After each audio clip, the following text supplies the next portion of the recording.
Good morning, Wabash. Today, speaking in Pioneer Chapel is Dr. Michele Pittard with her talk titled, "What's Your Theme Song? Is This an Enduring Question?" Please join me in welcoming Dr. Michele Pittard.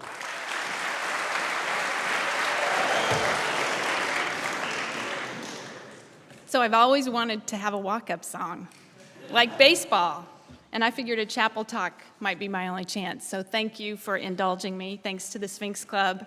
Special thanks to Joe House and Keith Owen for inviting me to speak today.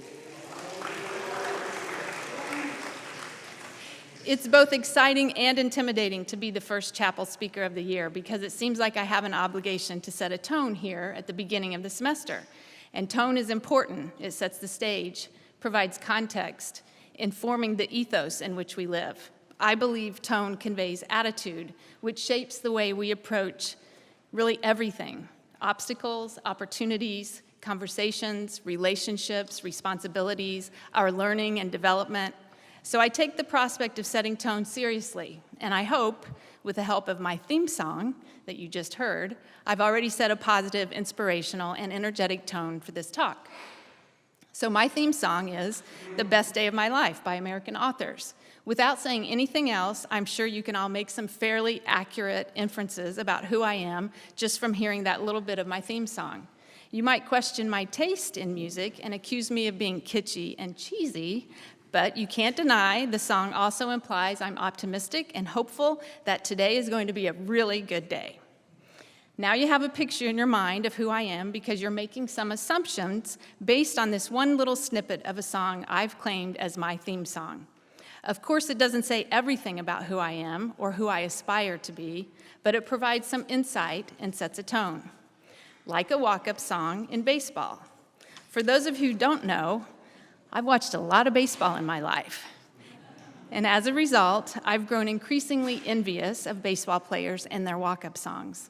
They're fun for the fans, and I like how they show us something about who the player is and how they set the tone for his approach at the plate. But a walk-up song serves a more immediate and arguably more important purpose for the batter. It's not only an expression of who he sees himself to be, it symbolizes his approach to hitting, helping him focus and find the rhythm to hit a 90-mile-an-hour fastball. By the way, quick shout out to Andrew Jumonville, who had the best walk-up song on the baseball team last year.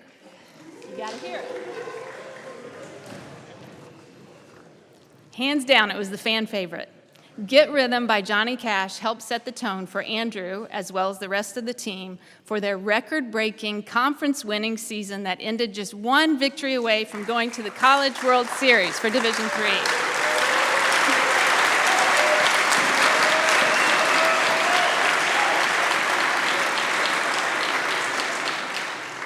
I hope the title of my talk and hearing those small snippets from two really good walk-up songs has you thinking all about what your theme song is. Selecting a theme song requires reflection about who you are and how you want to present yourself to others. Using a theme song as a walk-up song to life can help you focus and find your rhythm. But is the question of a theme song an enduring question? Absolutely. It relates to identity, and pursuing questions of identity is an enduring endeavor. Ultimately, this talk is about two things: the most enduring question of all, who am I, and theme songs as a way to articulate who we are and how we live. This is starting to sound a little bit like a public service announcement for EQ. Maybe it is. Many of you probably know that for a number of years, I served as co-chair of EQ and then as co-chair of both tutorial and EQ last year. For the freshmen in the audience, EQ, or Enduring Questions, is the spring course you're all required to take. Everyone who's taken EQ, and those of us who have taught it, know that in general, the first part of the course is devoted to examining texts that raise questions about identity. And the second part of the course looks at questions of how we live in the world. Obviously, who we are impacts how we are. In the spring, I'll be on sabbatical, so this is the first year in a long time I haven't taught tutorial or EQ. So I suppose I wanted to contribute to the EQ cause this year. In reality, both courses and the questions we raise in EQ especially are always on my mind. And working with freshmen for so many years has become part of my Wabash identity. Freshmen, can you believe we're exactly 1 week into the semester? You've barely started your tutorial, and I'm already talking about the course you'll take in the spring? Maybe you didn't believe the folks in admissions when they told you, this is how fast we roll. Buckle up, gentlemen, it's about to get real. Just kidding, sort of. This talk isn't about how much harder you're going to work at Wabash than anywhere else, and I'm not the kind of speaker who will have you beating your chest and running through walls. You heard enough of my theme song to figure out I'm about optimism and making the most of every day and taking advantage of new beginnings. More about that in a minute, but for now I want to say a little bit more about EQ. Freshmen, you're going to hear, if you haven't already, that there's a lot of reading in EQ.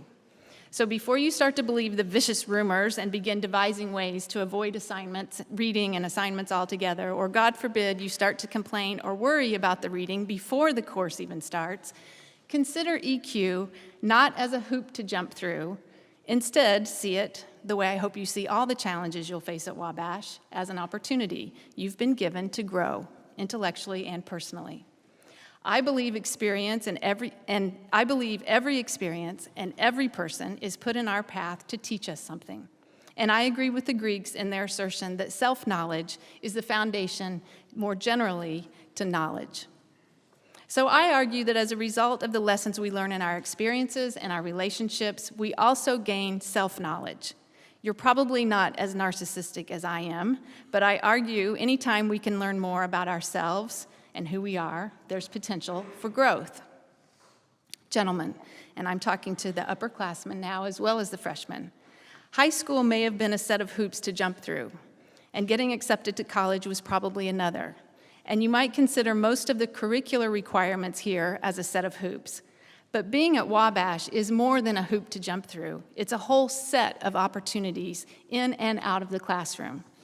Do not waste these opportunities, because there are a bunch of other guys at other schools or in their hometowns wishing they were sitting where you are right now. It doesn't matter what kind of high school student you were or what your GPA was last semester or the semester before. What matters is now. How will this semester be different? How will you be different? What is your theme song for the semester? The beauty in all this is you get to choose. You set the tone for yourself. So be intentional. Decide now that you're going to get your money's worth during the time you have here. And don't just slide by, not in EQ or in any other distribution or major courses. Trust me, like every single thing you do in life, you'll get out of these fleeting years exactly what you put in. As we begin a new semester, and while everyone's excited to be back on campus, take advantage of the energy. It's a fresh start for all of us, whether you're a freshman or a senior or a member of the faculty or staff. Students, as soon as your application was accepted and faculty and staff, as soon as you accepted the job at Wabash, you began to develop your Wabash identity. It's a process over the course of your time here. So even seniors aren't finished, and neither are we, colleagues. With this talk, and by sharing my own theme song, it's obvious I'm trying to set a positive, hopeful tone as we begin a new academic year. While I'm not by any stretch of the imagination a musician, I have found the presence of music in my life holds powerful potential to inspire and motivate me. One of the main characters in the middle grade novel I'm writing is a quirky but self-aware girl named Pearl, the new girl. Picture for a minute Pearl. She's an 8th grade girl in a new school with hair dyed deep dark brown with streaks of purple. She proudly wears cat ear headbands every day. Long story short, Charlie, the other main character, is forced by his guidance counselor to have lunch with Pearl, the new girl. During this awkward lunch, Pearl asks Charlie, "So what's your theme song?" She says it like everyone has one, and Charlie has no idea what she's talking about. Pearl goes on to explain a theme song is, and I quote, your go-to song, the one that says, "This is who I am," or "This is who I want to be." Pearl's current theme song, she proudly tells Charlie, is Pink's song called "I Am Here." Even this 13-year-old cat ear headband-wearing young girl understands that we're all works in progress, And like me, she believes a theme song can help us clarify who we are and set us on an aspirational course for examining who we want to be. So, gentlemen, what's your theme song? What's the song, as Pearl tells Charlie in the book, that's your go-to song, the one that says something about who you are or who you want to be? As you're considering this, how will your theme song set the tone for this academic year? Okay, I'm a sucker for pithy, profound quotes, and even better if they're sentimental. A seemingly forgettable, insignificant line from a song or a book or a poem or a film or speech or hell, just the things people say, can speak to me in a way that expresses an emotion or capture exactly what I'm thinking or trying to say or make me think something I've never thought before. So I collect quotes on my phone so I don't forget them. And I found it's easy to miss these moments of clarity or connection when I'm not listening or watching or reading carefully enough. So I'll conclude this talk with some advice about setting the tone for the semester, because it's not a chapel talk if you don't get some free advice. I've organized these 6 pieces of advice around a number of quotes that I've collected recently, so I hope they help set the tone for all of us. Number 1, wherever you are, be all there. This is something I heard Nell Fortner, a former Purdue women's basketball coach, say in a speech during her one and very successful year at Purdue. To me, this means doing your best, being all in. And I'm talking about being completely present and attentive in your relationships, your coursework, your extracurricular activities, everything. If you're spending time doing something, commit to doing your best. Number 2, allow yourself to be surprised. Or better yet, as Steve Carell says in the film Dan in Real Life, plan to be surprised. It's about being open and a little fearless. Obviously, surprises are unexpected, and the unexpected can be scary. But oh, the things that we miss when we're not open to surprises. So be open to surprises. And if you can't, if you're a planner and a bit of a control freak like me, plan to be surprised. Number 3, listen to, watch, believe, and seek out positive, optimistic people. If you're not by nature, learn to be positive and optimistic from those who are. I believe a positive attitude allows you to be more productive because you can imagine opportunity in challenges. And I believe an optimistic disposition fosters peace. Consider this quote I saw on Instagram the other day. It comes from the website tinybuddha.com, and I quote, "You will never speak to anyone more than you speak to yourself in your head, so be kind to yourself," end quote. The influence you have on yourself and others by being positive and optimistic can be profound. Number 4, be the voice of reason in the room. It will take discipline and empathy and respect and a vision for multiple perspectives. For this, I like a quote from The Great Gatsby. "Reserving judgment is a matter of infinite hope." As the voice of reason, you're conveying confidence that people will respond to civility. You're assuming the best in them and expressing hope that they are capable of being reasonable. Being the voice of reason doesn't mean you can't participate in conversation or debate.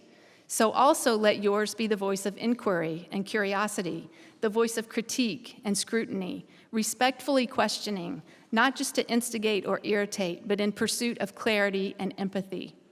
Be prepared for opposition. And in the heat of the debate, when the light of insight is darkest and emotions push you to say and think things you wouldn't say and think in the light of day, when empathy is nearly impossible, be the voice of reason and hope. Number 5, get close to people, to issues, to problems before you speak, before you act, before you decide. In Just Mercy, a book on the EQ syllabus, Brian Stevenson quotes his grandmother who told him, and I quote, "You can't understand most of the important things from a distance. You have to get close," end quote. In other words, you can't stand on the outside from any distance and claim to know anything significant, whether we're talking about people or issues. It's the same for the subject matter and concepts in the classes you take here. You can't know them without getting inside and wrestling with the concepts, without reading carefully and writing thoughtfully, without questioning and discussing the arguments of the discipline, and thinking seriously about the concepts unless you get close. If we didn't want you to learn the skills of critical thinking and questioning and civil discourse, we'd just give you the facts. But gentlemen, you're not at Wabash to be filled up with information. That would be too easy and passive and frankly irrelevant. That would be DePaul. It's a joke. It's a joke.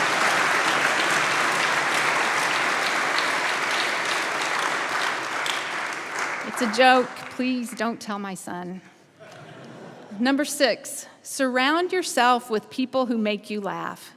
Not at you or near you or at the expense of others, but people who laugh with you. Life is hard, and it's so often unfair. I believe we need laughter like we need oxygen. Oscar Wilde is attributed with saying, and I quote, "Laughter is not at all a bad beginning for a friendship, and it's by far the best ending for one." So find people with whom you can laugh. I admit not all questions are enduring, but the question of who we are is, because it's germane to how we live in the world. Who we are impacts how we are. Self-awareness, I believe, sets the tone for everything in life. I'd like to leave you today with one last theme song, Glorious by Macklemore. Let this be our collective walk-up song. Let this year be glorious, gentlemen. So after we sing Old Wabash, enjoy listening to Glorious as you make your way out of the chapel. Thank you.